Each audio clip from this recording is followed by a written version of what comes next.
TIT की smart class में आप सभी का स्वागत है। और अकाउंटिंग की इस क्लास में मतलब ये टॉपिक छुट्टी हुई थी आपका एक ईवे बिल और पहले बैंक स्टेटमेंट, यही ना। तो आप लोगों की डिमांड पे मैं टॉपिक बता रहा हूँ, बैंक स्टेटमेंट। तो सभी के हाथ में पन्ना है ही।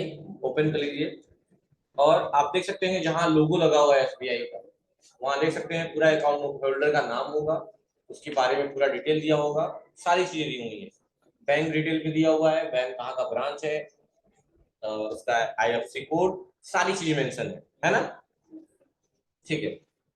तो पहले तो हम जानते हैं बैंक अकाउंट का अंडर ग्रुप क्या होता है, नेचर क्या होता है, काफी चीजें जाननी होती है। तो नॉर्मली अगर हम बात करें तो बैंक अकाउंट को एसेट्स के भीतर रखा गया है और एसेट्स का नेचर होता है डेबिट, है ना। लेकिन नॉर्मल अकाउंट सेविंग है, करंट है, लेकिन अगर वही खाता कर्ज वाला है, लोन अकाउंट है, तो उसका अंडर ग्रुप क्या होगा, क्या होगा। इतना धीमे नहीं सुनता हूं मैं, तेज बोलना पड़ेगा। अंडर ग्रुप क्या होगा, क्रेडिट। ओडीआई बैंक कौन बोला है, जो एसबीआई का लोन अकाउंट है, अगर हम बनाएंगे इसका लेजर से, इसका अंडर ग्रुप क्या होगा, ओडीआई बैंक। ओडीआई बैंक तुम बोले हो श्याम, और कोई सौम्या बताओ तुम्हें। बैंक अकाउंट, वेरी गुड, गलत है। नेक्स्ट, इसका अंडर ग्रुप होगा बैंक ओडी। कौन सा ग्रुप होगा, बैंक ओडी। ओडी का मतलब होता है ओवरड्राफ्ट यानी कर्ज वाला खाता। तो क्रेडिट है ना ये, क्योंकि लाइबिलिटी है। अगर हमने किसी से कोई चीज उधार लिया है तो अब हमारा दायित्व तो बनता है कि हम उसकी चीजें वापस करें। ये लाइबिलिटी है और लाइबिलिटी का नेचर क्या होता है, क्रेडिट होता है। कैपिटल का नेचर क्या होता है, क्रेडिट होता है। और एसेट्स का नेचर क्या होता है, डेबिट होता है। याद रखिएगा, कैपिटल और लाइबिलिटी का नेचर क्रेडिट और एसेट्स का नेचर डेबिट होता है। तो अगर हम किसी से कोई चीज उधार लिए हैं या किसी भी चीज का, तो अब हमारा दायित्व तो बनेगा कि हम उसको पे आउट करें। अगर हम इलेक्ट्रिसिटी यूज कर रहे हैं तो फिर हमारा दायित्व तो बनेगा ना कि एक महीने के बाद हम इनका पेमेंट करें। तो दो चीजें पढ़े होंगे आप लोग, प्रीपेड एंड पोस्टपेड पढ़े हैं। प्रीपेड क्या है और पोस्टपेड क्या है, हाँ कौन।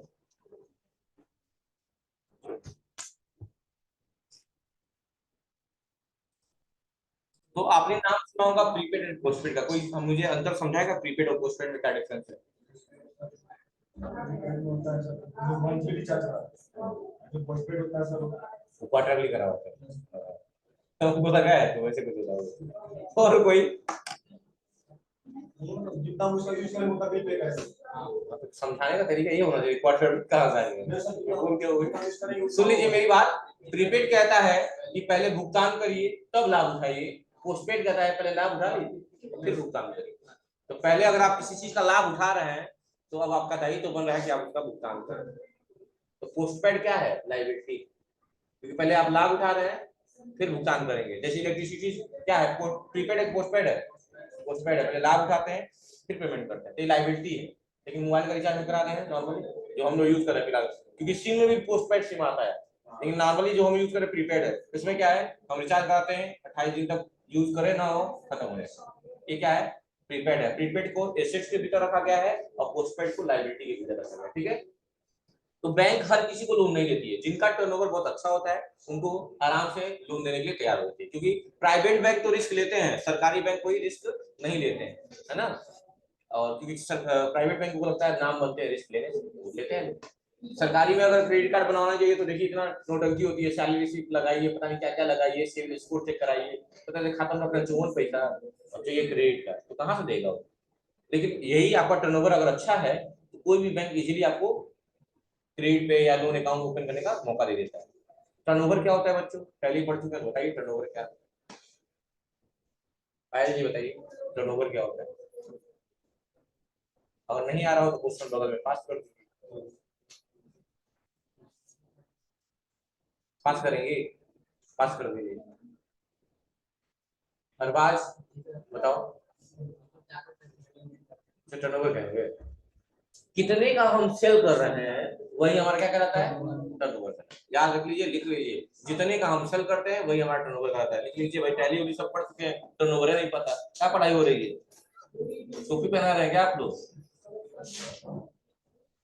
कितने का सेल किए हैं, यही हमारा क्या कहलाता है, टर्नओवर। जिनका टर्नओवर अच्छा होता है उनका भाई लेन देन अच्छा है तो फिर उनको भरोसा है कि हमारा कर्जा लेंगे तो भर देंगे, समझ रहे हो ना बात को?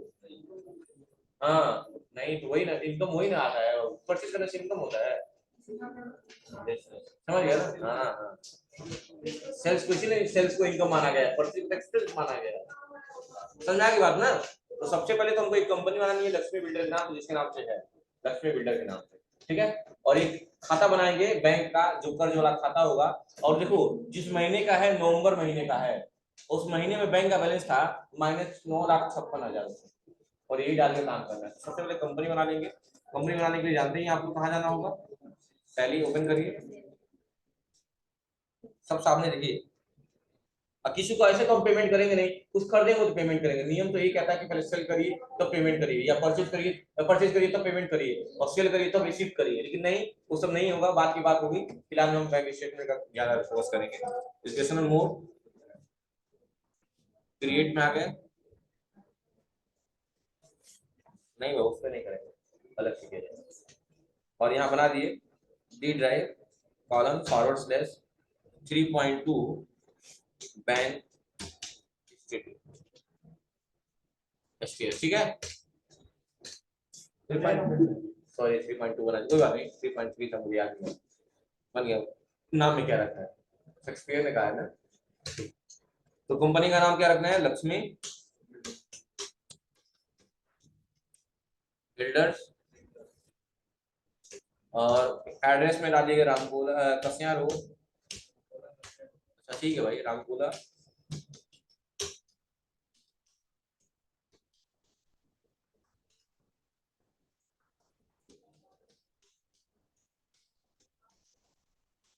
ठीक है? State Uttar Pradesh. Pin code वगैरह डालेंगे आपको 272705 उधर का है। बाकी मोबाइल नंबर वगैरह डालिएगा, मैं मोबाइल नंबर डाल दे रहा हूँ यहाँ पे 9628045697। हो गया? एक और नंबर डालना है तो यहाँ पे डाल देना, एक और 97, और जो भी है हो गया, इंटर हो गया। आप तो अपना अपना नंबर डालिएगा, लड़के अपना नंबर निकालेंगे, बिल्कुल लड़के डाल सकते हैं अपना। इंटर इंटर फाइनल से कोई बदलाव नहीं करेंगे, ये रहने देते हैं बस। इंटर इंटर और एक्सेप्ट कर लीजिए। इंटर इंटर जीएसटी वगैरह पूछेगा, डाल लीजिएगा क्या, यहाँ पर डाल लीजिएगा जीएसटी नंबर 09 APMPB 1231 मतलब देना चाहिए कंपनी का, नहीं है तो हम लोग एक याद किए थे ना स्टार्टिंग में, कंपनी जो पढ़े होंगे टैली को, ये वाला 09 APMPB 1231 याद है। इंटर इंटर करके क्या कर लीजिए, एक्सेप्ट, कंपनी बन गई, ठीक है? अब सबसे पहले एक लेजर बनाना है, किस नाम से? SBI OD, SBI loan account, loan account बना लीजिए वो।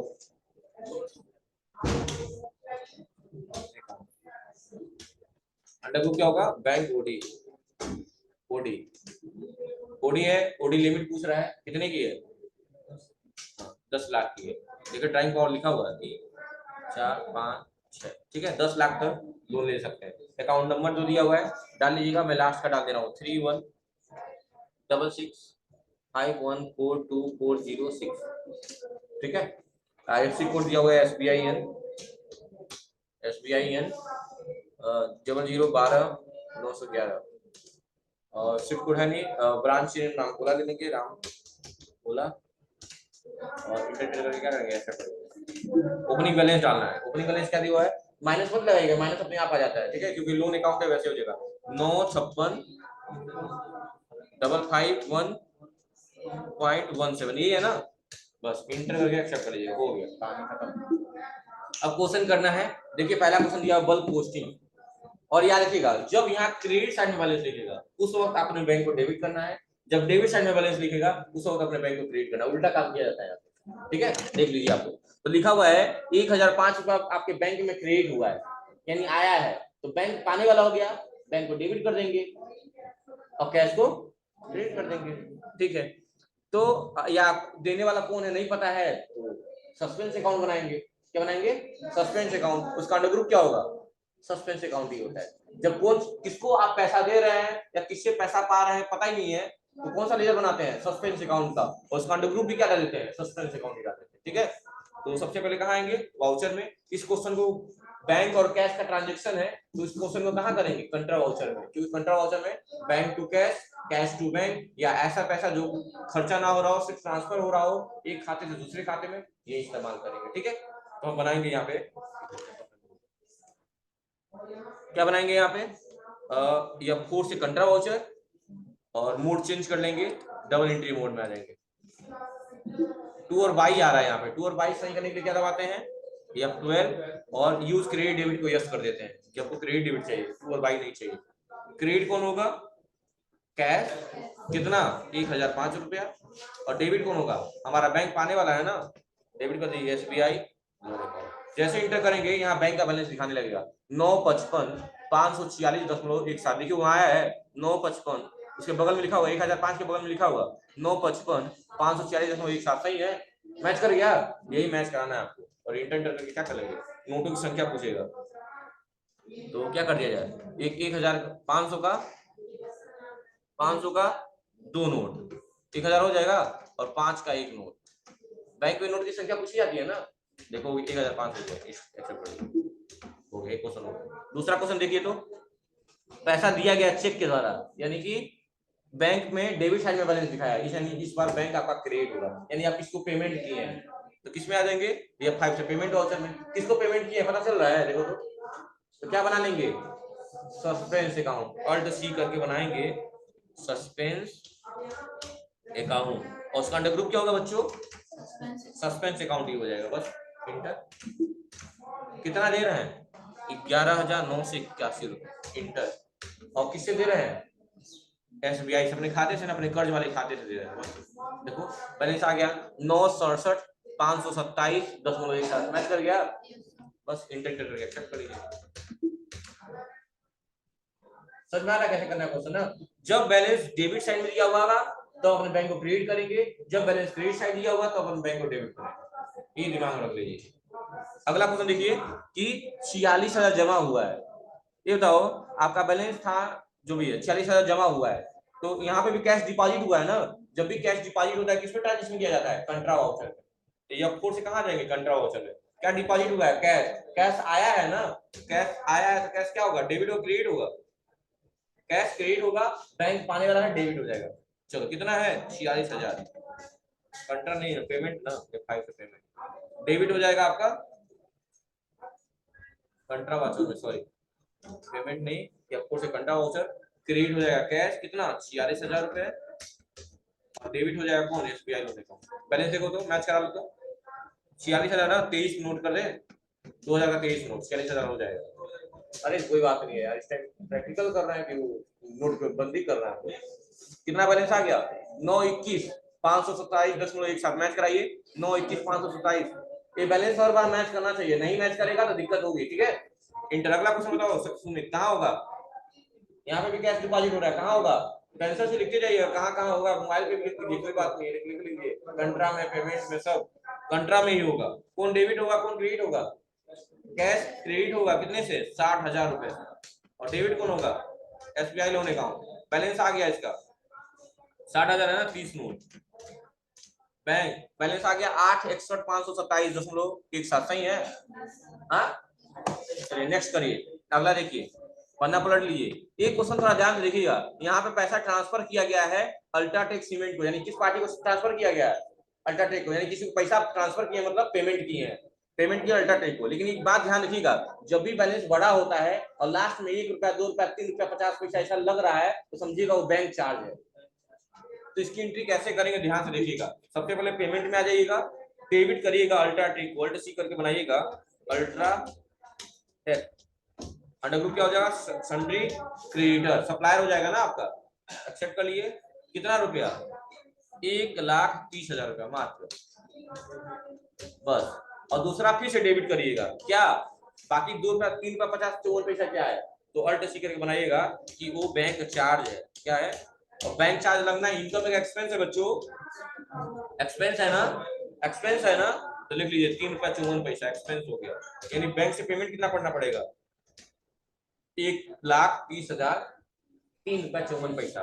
बैंक का बैलेंस आ गया 991,530.71, देखो मैच करा लो, कर लोगे अब, तो लास्ट तक करना है, और लास्ट में बैलेंस आप सबका आना चाहिए 7,68,709.86, ये आपका होमवर्क है, ठीक है। Thank you class, thank you class. Upendra और शिखा। बंदर यादव इसमें पड़ता है क्या?